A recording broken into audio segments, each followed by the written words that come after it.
కొత్త కాదు. చాలా ప్రతినిధి సామా రామ్మోహన్ రెడ్డి గారు ఉన్నారు. అలాగే తెలుగుదేశం పార్టీ జాతీయ అధికార ప్రతినిధి Swachhandhra mission corporation chairman Kommareddy Pattabhiram గారు ఉన్నారు. And Bharatiya Janata party senior నాయకులు అండ్ అధికార ప్రతినిధి విఠల్ గారు ఉన్నారు. విఠల్ గారు గతంలో తెలంగాణ పబ్లిక్ సర్వీస్ కమిషన్ సభ్యులుగా కూడా చేసి ఉన్నారు. ఉద్యోగ సంఘాల నాయకుడిగా కూడా పనిచేశారు. సో అందరికీ గుడ్ ఈవినింగ్ అండి. Good evening. రైట్, ఫస్ట్ ఈ ప్రశ్నపత్రాల లీకేజీ అనేది జరగకూడదు. దీంట్లో ఇప్పటి వరకు నేను చెప్పింది అదే, జరగకూడదు, అంతవరకు ఓకే. కానీ జరగడమే ఒక కుట్రగా మారితే, లీకేజీని కుట్రగా మార్చే ప్రమాదం ఉంది అనుకున్నప్పుడు దానికి ఏంటి అనేది ఇవాళ మనం ఫోకస్ పెట్టబోతున్నాం. పాష గారు, ఎంతవరకు ఇది ఒక కుట్రగా మారే అవకాశం ఉంది? సార్, ముందుగా మీకు వికే గారు అండ్ ప్రేక్షకులకి అండ్ తోటి ప్యానలిస్టులకి నమస్కారం అండి. నమస్తే అండి. సార్, యాక్చువల్లీ నేను ఆంధ్రప్రదేశ్ గురించి మాట్లాడతాను సార్. ఆంధ్రప్రదేశ్లో జరుగుతున్నటువంటి పరిణామాలు నేషనల్ లెవెల్లో నీట్ గురించి. నీట్ పేపర్ లీక్ అన్నది మనందరికీ తెలుసు. హజారీబాగ్ అని చెప్పేసి జార్ఖండ్లో అక్కడ పేపర్ లీక్ అనేది జరిగింది. దీనికి ఆధారాలు బీహార్లో దొరికాయి పోలీసులు. ఇమ్మీడియట్లీ పోలీసులు ఏం చేశారు, ఒక కస్టడీ ఆఫ్ అంటే కొంతమందిని అరెస్ట్ చేయడము, వాళ్ళు వాంగ్మూలాలు ఇవ్వడము, అవును పేపర్ లీక్ జరిగిందనడము, వాళ్ళు ఒక ప్లేస్లోకి క్యాండిడేట్లని పిలిపించి వాళ్ళ పేరెంట్స్ని పిలిపించి అక్కడ క్వశ్చన్స్ వాళ్ళకి చెప్పి ఒక ట్రైనింగ్ లాంటిది ఇవ్వడము, ఇవి మొత్తం బయటపడ్డాయి. అంటే అమ్ముకున్నారు. పేపర్ లీక్ జరిగింది, ఆ పేపర్ లీక్కి ఆధారాలు బయటపడ్డాయి. నేను మిమ్మల్ని ఒక చిన్న ప్రశ్న అడుగుతాను. అంటే ఇక్కడ వైఎస్ఆర్ కాంగ్రెస్ పార్టీ ఏం ఆరోపిస్తుంది సార్? పేపర్ లీక్ జరిగింది అని ఆరోపిస్తుందా, నియామకాలు తప్పుగా జరిగాయని ఆరోపిస్తుందా? వాళ్ళకే తెలియదు అనుకుంటా, నాకు తెలిసి. అంటే నేను ఎక్కడ కన్ఫ్యూజ్ అయ్యాను, క్లారిటీ లేదా? నేను ఎక్కడ కన్ఫ్యూజ్ అయ్యాను అంటే, ముందు ఏమన్నారు అంటే, నేను కరెక్టేనా? నాకే లేదు. నా సమాధానం కరెక్టే కదా, అందరికీ క్లారిటీ లేదు. ఒక విషయం ఏంటంటే, ముందు ఏమన్నారు, పేపర్ లీక్ జరిగింది అన్నారు. సరే, పేపర్ లీక్ జరిగింది అంటే సరే ప్రభుత్వం సమాధానం ఇస్తుంది అని చెప్పేసి నేను వెయిట్ చేసిన. ఎలా జరిగింది అది కూడా చెప్పారు వాళ్ళే. ఏం జరిగింది అంటే, ఫస్ట్ ర్యాంక్ వచ్చిన వ్యక్తి తాను అదే డిపార్ట్మెంట్లో వర్క్ చేసి తానే లీక్ చేశాడు అన్నారు. సరే, ఓకే, రేపు పొద్దున్న ఏదో క్లారిటీ వస్తుంది అని మేము వెయిట్ చేసేలోగా ఏమైంది అంటే, తెల్లారంగానే ఆ ఫస్ట్ ర్యాంక్ వచ్చిన వ్యక్తి ఎవరైతే పేపర్ లీక్ చేశారు అని వైసీపీ ఆరోపించిందో ఆ వ్యక్తిని పక్కన కూర్చోబెట్టుకుని జగన్మోహన్ రెడ్డి గారు ప్రెస్ మీట్ పెట్టారు. నేను షాక్ అయిపోయా, అదేంటి ఆరోపించింది ఈ వ్యక్తి మీదనే కదా, మళ్ళీ పక్కన కూర్చోబెట్టుకున్నాడు అని. ఇది ఒక అంశం.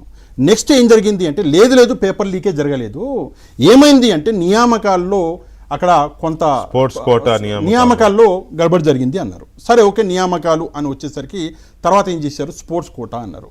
స్పోర్ట్స్ కోటా అనగానే అందరూ ఏమన్నారు, లేదండి, అంటే అధికారులు వచ్చారు బయటికి మాట్లాడారు, స్పోర్ట్స్ కోటాలో ఏమీ జరగలేదు, తప్పిది అని వాళ్ళు కొన్ని ఆధారాలు చూపించారు.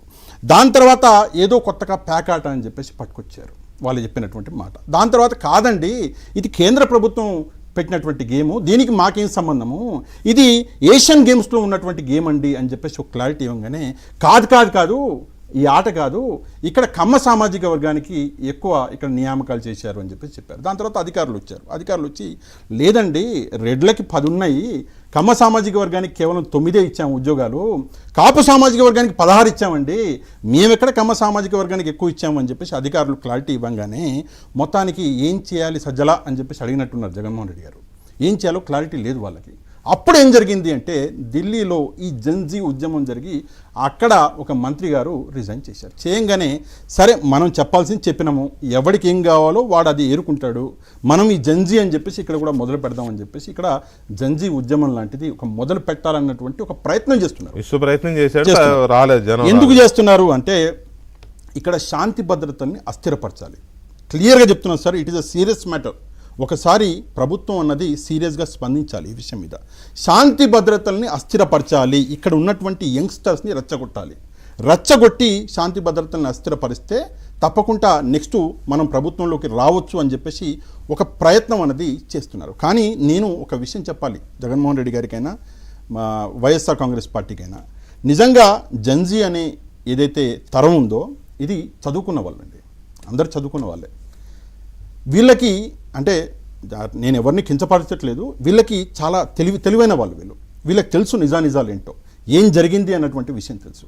ప్రభుత్వం ఒక క్లారిటీతో వీళ్ళు ఒక ఆరోపణ చేయడానికి ముందే 5 minutesలో వచ్చేస్తున్నారు అధికారులు, లేదండి ఆ ఆరోపణ తప్పు, ఫలానా వ్యక్తి ఎవరో వచ్చారు ఫలానా ప్లేస్ నుంచి నాకు ఉద్యోగం రావాలి, ఈ అన్యాయం జరిగింది అనగా లేదు నువ్వు ఈ తప్పు చేసావు నీకు రాలేదు. వీళ్ళు సమాధానం ఇస్తున్నారు, ఆ సమాధానాలని వీళ్ళు తట్టుకోలేకపోతున్నారు. ఇదొకటి. రెండోది వచ్చేసి ఇక్కడ చాలా ముఖ్యమైనటువంటి అంశం సార్, నేను ఇంతకు ముందు కూడా చెప్పాను మీకు. ఏం చేస్తుంది ప్రభుత్వం అంటే ఆల్రెడీ 16,347 ఉద్యోగాలు ఇచ్చి మళ్ళీ నెక్స్ట్ డిఎస్సికి ప్రిపేర్ అవుతున్నారు, మళ్ళీ నెక్స్ట్ ఉద్యోగాలు ఇవ్వడానికి ప్రిపేర్ అవుతున్నారు. ఆ భయం అన్నది పట్టుకున్నది.